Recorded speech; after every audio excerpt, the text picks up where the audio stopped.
Mashambulizi ya pamoja ya Israel na Marekani dhidi ya Iran yaliyofanyika Jumamosi asubuhi yameripotiwa kulenga viongozi wa juu kabisa wa Jamhuri ya Kiislamu, akiwemo kiongozi mkuu Ayatollah Ali Khamenei pamoja na rais wa Iran Masoud Pezeshkian. Kwa mujibu wa shirika la utangazaji la umma la Israel Kan, likinukuu chanzo cha Israel, Khamenei na rais Masoud Pezeshkian walikuwa miongoni mwa waliolengwa katika operesheni hiyo ya kijeshi. Taarifa hiyo imeibua taharuki kubwa katika eneo la Mashariki ya Kati, huku mvutano kati ya pande hizo ukiendelea kuongezeka. Hata hivyo, chanzo chenye ufahamu wa swala hilo kiliambia Reuters kuwa kiongozi mkuu Khamenei hakuwa katika mji mkuu wa Tehran wakati wa mashambulizi hayo na kwamba tayari alikuwa amehamishwa katika eneo salama kwa ajili ya ulinzi zaidi. Licha ya hivyo, picha za satelaiti ambazo zimeweza kutolewa zimeonyesha makazi ya kiongozi mkuu wa Iran Ayatollah Ali Khamenei yakiwa yameharibiwa na makombora ya Israel na Marekani mapema Jumamosi asubuhi.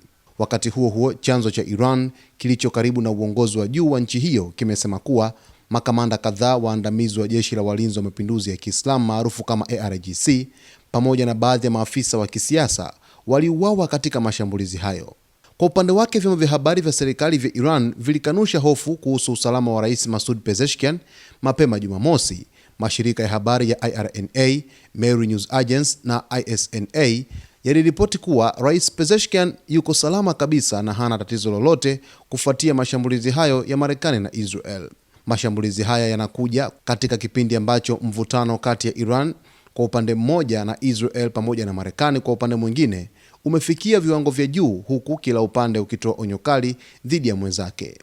Dunia kwa sasa hivi inaangalia kwa karibu kuona hatua zinazofuata kuhusu hofu ya kupanuka kwa mzozo huo katika ukanda mzima wa Mashariki ya Kati ukiendelea kuongezeka. Picha mbalimbali za satellite ambazo zimeonyesha makazi ya kiongozi mkuu wa Iran Ayatollah Ali Khamenei yakiwa yameharibiwa vibaya na makombora ya Israel na Marekani mapema kabisa Jumamosi asubuhi ni ishara kwamba mashambulizi ya Israel na Marekani yalilenga kumwondoa Ali Khamenei pamoja na rais Masoud Pezeshkian, lakini baadaye taarifa kutoka ndani ya Iran zimeeleza kwamba viongozi hao wawili wa taifa hilo wako salama kabisa, hususani Ali Khamenei ambaye alihamishwa mbali kabisa kwa ajili ya ulinzi na hakuwepo katika eneo lake la makazi mjini Tehran. Basi mtazamaji wetu, kwa sababu vita vimekwisha anza kati ya Iran pamoja na Marekani akiwepo pia na Israel, tutakujuza kila hatua ambayo itafikiwa huko Mashariki ya Kati, huku mzozo huu ukionekana kupanuka na kuwa wa kikanda zaidi katika ukanda mzima wa Mashariki ya Kati. Kwa taarifa zaidi usiache kusubscribe, kulike, kukomenti pamoja na kushare.